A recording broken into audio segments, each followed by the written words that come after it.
Good morning, caregivers. We are here today to talk about the love-hate relationships of caregiving. And as you can see, this is not my usual setting. I am at a business meeting in San Diego this weekend, and so this is my hotel room. Let's talk about love-hate relationships for the caregiving chat of the day.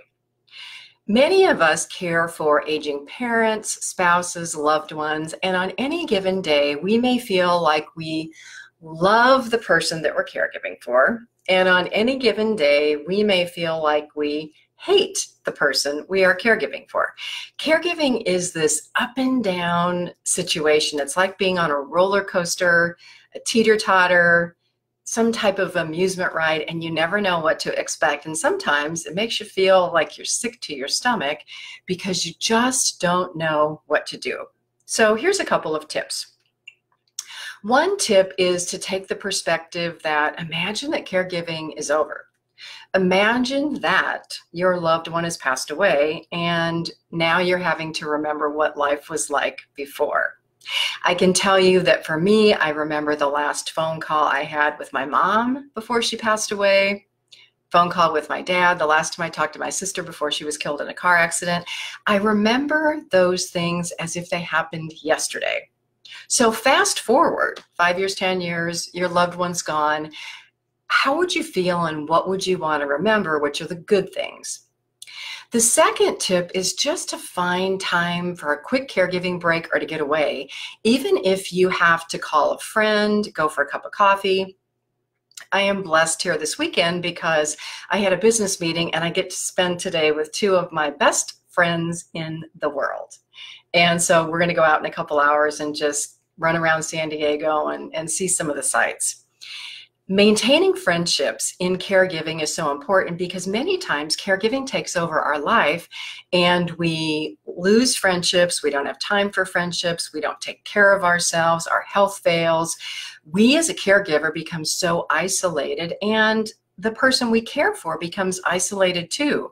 Aging parents are in their homes with nobody to talk to all day, no one to visit, or visitors are infrequent. If somebody lives in a care community, they may never have visitors. Caregiving and being the care receiver can be a very, very lonely life, which is why trying to find ways to balance that I love caregiving, I hate caregiving, is so important because those are natural feelings and there's nothing wrong with expressing your feelings about caregiving. I talk about this all the time.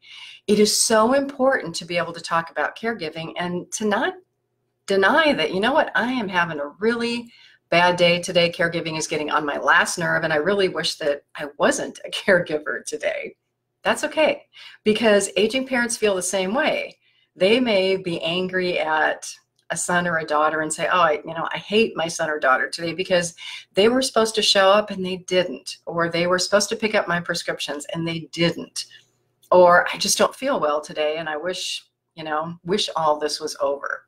These are so common feelings about caregiving. In this video, there is a link to an article about the struggles of caring for aging parents and loved ones. You can click on it to read. Also visit my website. It is PamelaDWilson.com.